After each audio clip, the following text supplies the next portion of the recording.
सीना गरम तोपों के दहानों पर, कि जो रख देते हैं सीना गरम तोपों के दहानों पर, नजर से जिनके बिजली कौंधती हो आसमानों पर, वतन के लिए हथेली पर जो लेके जान निकलते हैं, विजय तो वही पाते हैं सदा आंधी तूफानों पर। हाँ तो मेरे प्रेमी भाइयों, ये गाना आपके बीच में खाकी वर्दी का दर्द। आइए एक खाकी वर्दी किस तरह का दर्द बयां करती है आप लोगों से, इस गीत को लिखा है भाई Ajeet Sawariya Delhi police, recording by Shakti music भाई रोहित बेसरा, और जिसे गाकर के आप लोगों तक पहुंचा रहे हैं आपके लाडले भाई सुरेश गोड़ा पलवल। आइए सुनेंगे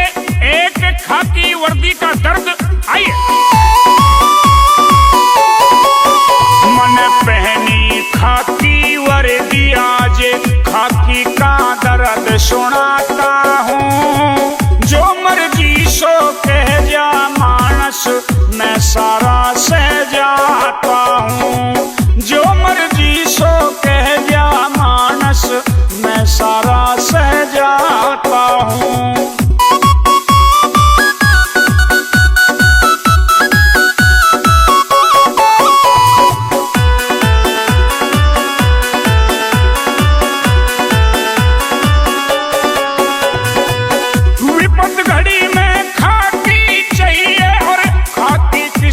पसंद नहीं जो खाकी की करे बुराई वो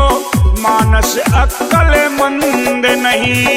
हम होली और दिवाली का भी लेते कभी आनंद नहीं, 24 घंटे खुले रहे थाने होते देखे बंद नहीं, हमारी होती नजरें मंद नहीं, थारी सेवा में वक्त बिताता हूँ, जो मर्जी सो कह जा मानस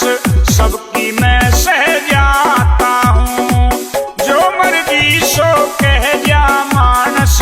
मैं सारा सह जाता हूँ।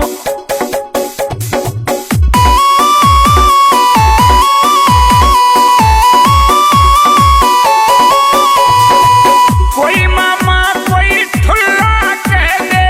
कोई फूल बरसावे से, कोई गाली दे के लात मार दे, कोई हाथ काट के जावे से, कोई पिस्टल ताने मारे बरछी, कोई तलवार चलावे से, हम बीबी और बच्चों को छोड़ के थारी सेवा ठावे से, हर जगह खड़े हम पावे से मैं वतन का फर्ज निभाता हूँ, जो मर्जी सो कह जा मानस मैं सारा सह जाता हूँ, जो मर्जी सो कह जा मानस मैं सारा सह जाता हूँ।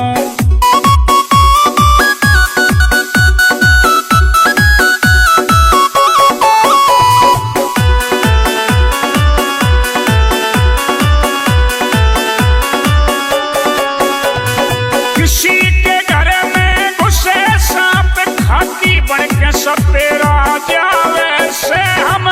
कैसे हुए लाचार वे लोगों, कोई मुंह पे थूक भगावे से, कोई छत के ऊपर धर के पत्थर मारे ऊपर बरसावे से,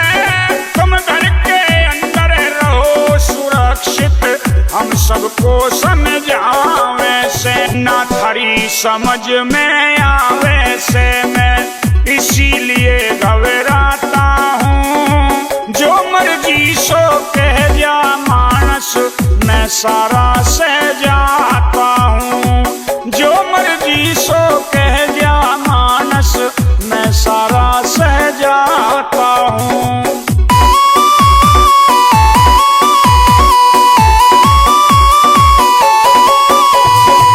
खाकी पे विश्वास टिका लो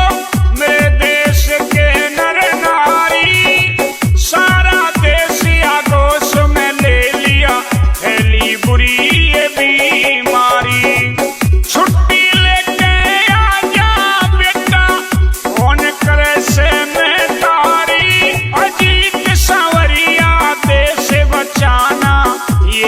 कोप बड़ा भारी गुरु सुरेश गोला पर चारी का मैं सारा कहने पुगाता हूँ जो मर्जी सो कह जा मानस मैं सारा